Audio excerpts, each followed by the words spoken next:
Is your team not performing well? Is morale low and turnover high?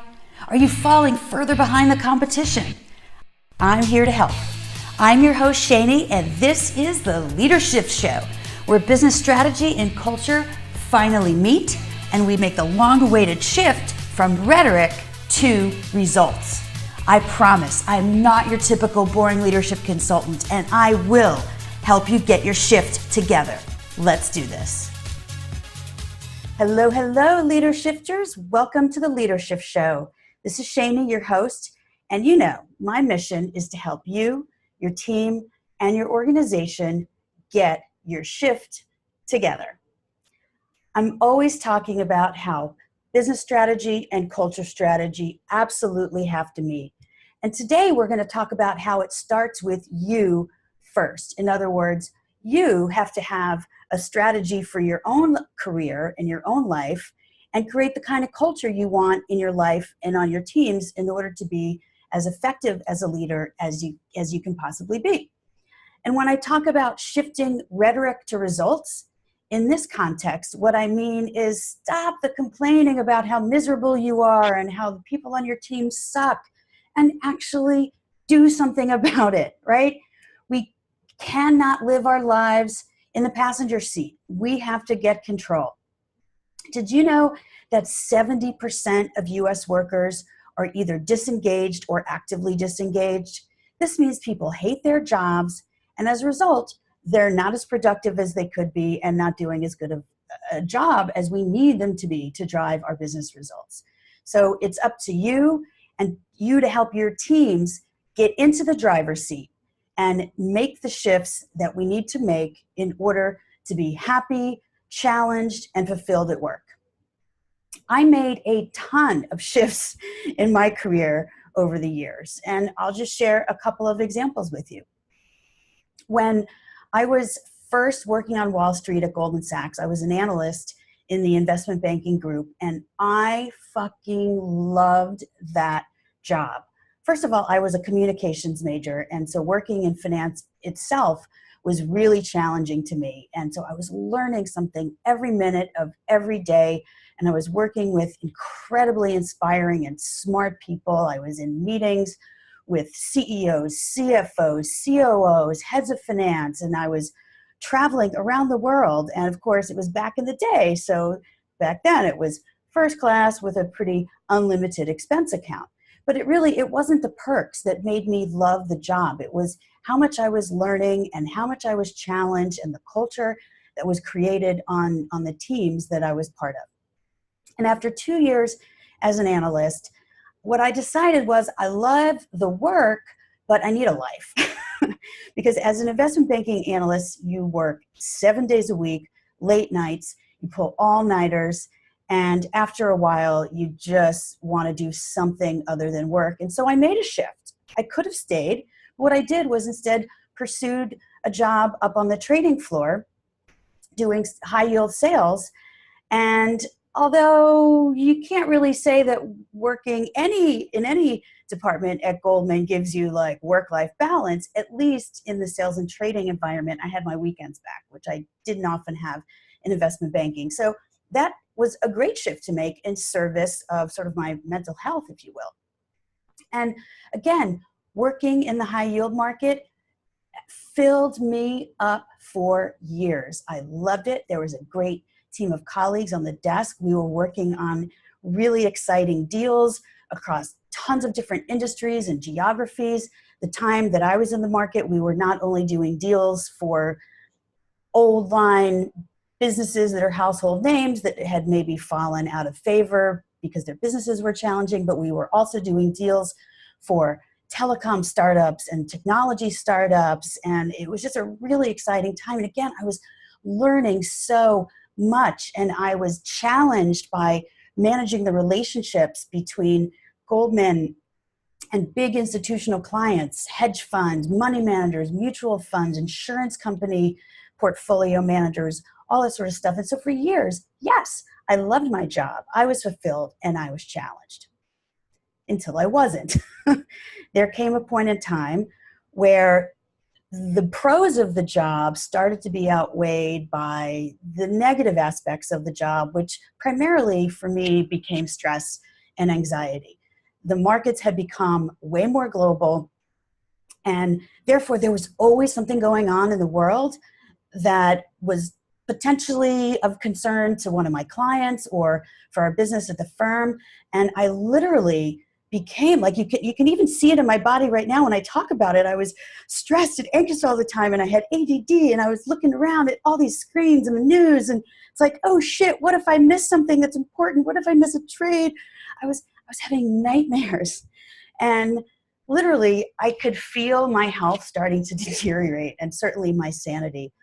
And after feeling this for a few years, I was like, I have got to make a shift, or else I am just going to be a basket case and maybe have a nervous breakdown, which neither of which would be great, obviously. By 2004, not only was I burnt out, but I was getting more and more disillusioned with what I was doing. And I had really decided that I no longer wanted to be an investment banker when I grew up. And I made the ultimate shift, which in 2004 was made the big decision to leave Goldman Sachs. And at the time, my husband and I made a break for Vail, Colorado, not only for a fresh start for me in a career, but for some fresh air and a change of scenery, and to pursue the things we love, like skiing and climbing and hiking and everything. So lots of decisions along the way to ultimately make that monumental shift. And I can talk to you a little bit later in the podcast about some of the things I did to get myself comfortable making that big shift. And when I moved to Colorado, I had no idea what I was going to do. I was lost. I was confused. I just knew I wanted to do something different. But I didn't let it get me down. I literally took action every day. I started sending out resumes. I was on all the websites, monster.com, and you name it, looking for jobs, looking for roles in the paper, networking, putting myself out there. I did some short-term consulting gigs to keep myself sharp and to earn a little money. And finally, I made the connection that led to me getting the job at the television station, which was the next big shift away from Wall Street and back to my communication roots, managing a television station locally in Vail. And this was a huge fucking shift for me. First of all, away from a household name with all the resources that you can imagine at a place like Goldman to a small, unknown startup in a small town. It was a shift from having all the resources I could possibly need to never having enough resources in time or people. It was a shift from dominating the market to being a no-name in the market, competing against a big-pocketed, entrenched competitor. It was a shift from left-brain people to right-brain creative types. I mean, so many shifts I can't even tell you. Ultimately, they decided to hire me because they really believed that it would be easier to teach me the television business than to teach producer types how to run a business, how to create and manage to a budget, and how to manage people effectively. And I got to tell you, I learned so much in the 2 years that I did that job. And it was really an important shift on my resume to, I guess, give me some diversity away from finance and into other things. And a lot of what I learned managing in that environment really planted the seeds and led to what I'm doing now, I would say. So please take this story as inspiration that you shouldn't live life in the passenger seat, right? Take control, do something, right? We should all be happy, challenged, and fulfilled at work. And I ultimately got to that place, until I made another shift, but we'll talk about those another time. In my role as part of the Leadership Project, I help teams and companies and organizations and individual leaders make shifts all the time. It could be shifts in strategy, it could be shifts in culture, it could be shifts in sales strategy, you name it. Well, what I want to share today is the story of an individual executive coaching client I work with because I really just love this story. And of course, I can't use her real name or any of the details because of confidentiality, but I can tell you enough so that you get a sense for all the various shifts that she was able to make in service of being happier, more fulfilled, and more challenged at work. So she was a doctor, a physician at let me say, an Ivy League hospital system. So she had done very well for herself, but she was not one to be complacent. She liked practicing medicine, but it wasn't enough. She was getting increasingly frustrated with the bureaucracy of a big hospital system, with, a bit of the monotony of just clinic after clinic after clinic in her specialty. And what she really wanted was to morph her subspecialty in with some other subspecialties and even combined a little bit of Eastern medicine in service of better patient outcomes, right? Because she felt like medicine still to this day operates way too siloed, and patients really could benefit from a more holistic approach to medicine. And that's what she was really passionate about.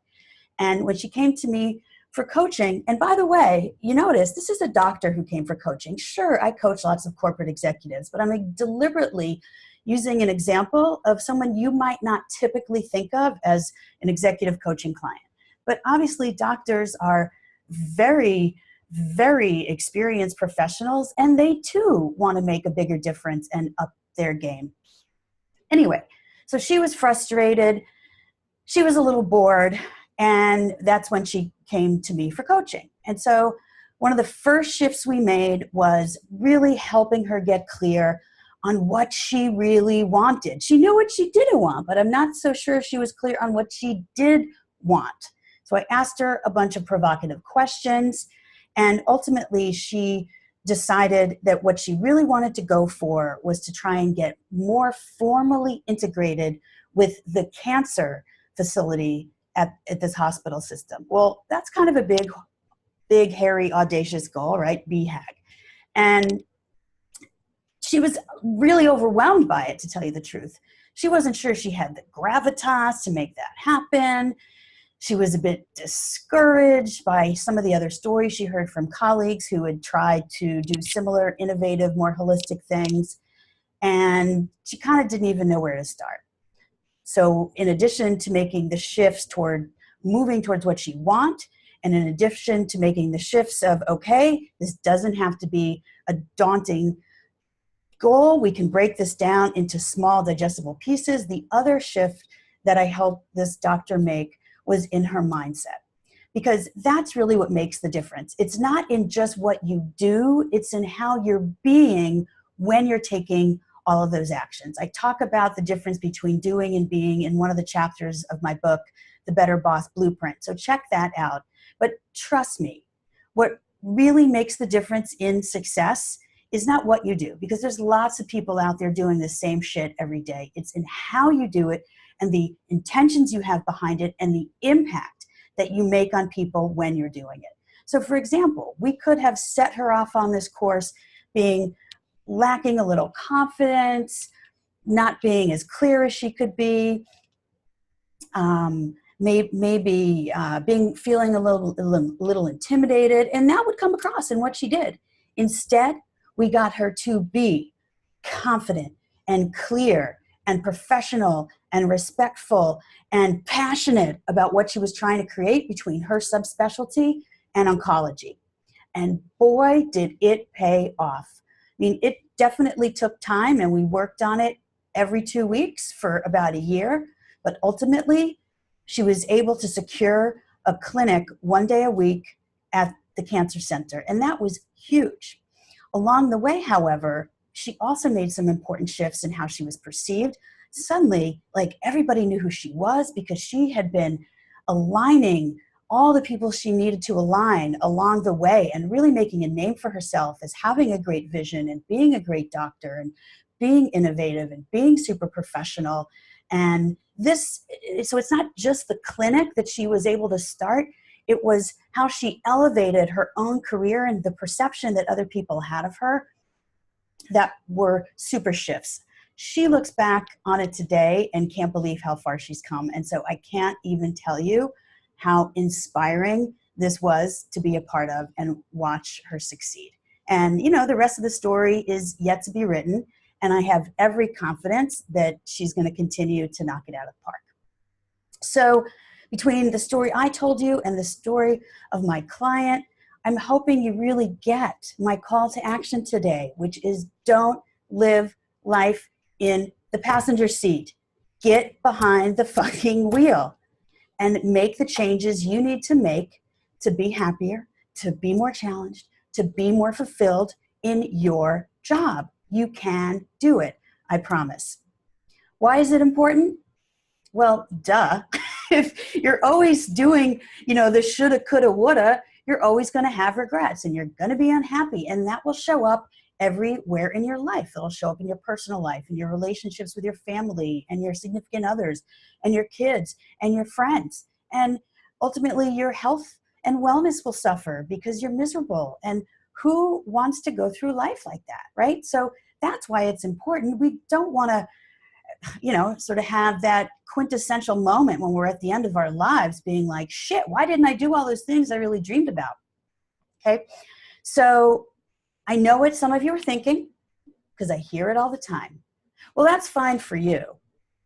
And that might be fine for other people, but I'm stuck. I can't make a change. I've been doing what I do for far too long, or I have too many bills to pay to risk making a shift, or blah, blah, blah, excuse. Bullshit. Everyone has transferable skills that they can take on the road to a new role, to a new industry, to a new geography, to a new manager, whatever the shift is that you need to be happier, more fulfilled, and more challenged in your job. And you just have to take it one step at a time. So I'm going to give you 3 tips for how to get started on this. The first one is to ask yourself some provocative questions. Some of the same questions I asked myself when I was lost and confused and looking to change careers, and some of the provocative questions I asked my client when she was not fully satisfied that she was fulfilling her potential. Questions like, what do you like or find fulfilling about your job? What do you not like or not find fulfilling and challenging about your job? If you could create the perfect job, what would it look like? Or like literally if time or money were no object, what do you dream to do? And I'm not saying evaluate it right now. You'll evaluate the reality of doing any of these things later. But while you're asking yourself these questions, let your creative juices flow so you can really figure out what you want to do. Another tool that I love that I've shared with clients is a Japanese concept called ikigai. It means a reason for being. Hopefully you can see this graphic here. It essentially, ikigai is what you get in the middle when you have this Venn diagram combining what you love, what you're good at, what the world needs, and what you can get paid for.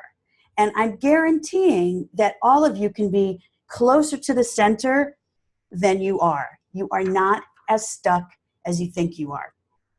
Tip number 2, get support. You don't have to go through these shifts alone. Get a coach, use a mentor, a friend that you can really trust, or a family member, or even hire a consultant. There are people out there in the world that can help you. You don't have to bear the loads alone. I hired a coach when I was lost and didn't know what I wanted to do next. In fact, I wasn't confident enough that I could do anything besides do Wall Street. I didn't know that I had all these other options open to me. So I hired a career coach and it really helped.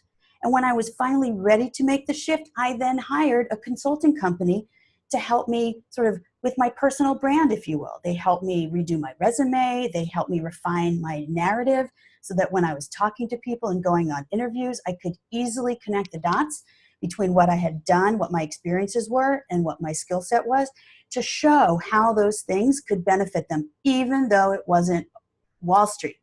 So I got the support I needed. And thirdly, you got to make some tough decisions, right? You look, and ultimately you got to leap. But once you've made the decision, you don't have to accomplish it all at once. You take small, actionable steps towards that goal every single day. And you just keep doing it and keep doing it. And before you know it, you look back and you see you've made a lot of progress. I mean, ultimately, as you heard me describe, when I got to Colorado, when I had made that big decision, I had to look at finding a new job as a job. I couldn't just sit there and wait for some job to be presented to me on a silver fucking platter. No, as I said, I was out there connecting and looking for jobs and sending resumes day in and day out until something happened, and it finally did. So let me recap. If you are feeling like you need to make a shift in your career, first of all, ask yourself some of those tough questions, those provocative questions, to get more clarity on what you really want to do. 2, get support. You're not in it alone. And 3, finally make a choice. Nothing's irreversible. And then take small actions every day towards accomplishing those new goals. Because everybody has a right to be happier, more fulfilled, and more challenged in their jobs, which is why I continue to say today, get in the driver's seat of your life and of your career, right? If you're miserable, don't stay there, right? You're not as stuck as you think you are. You might have a shitty boss. You may not like your company. Is there somebody holding a gun to your head to keep you in that position every day? I think not. So take some inspiration from my stories and the story I told you about the client, and get your own shift together when it comes to this. As Les Brown said, this is a really good quote on this topic, too many of us are not living our dreams because we're too busy living our fears, right? So get over the fears, carry them with you, and do what you got to do to get into that driver's seat. So back to where we started, which is getting your own business strategy, your career strategy in line with the culture strategy that you want for your life, for your career, for your team. Make them happen, merge them together, and create what you want. Because when you're in the best possible position, then you are going to be a far more effective leader for the people in your direct sphere of influence, as well as everybody else in your organization.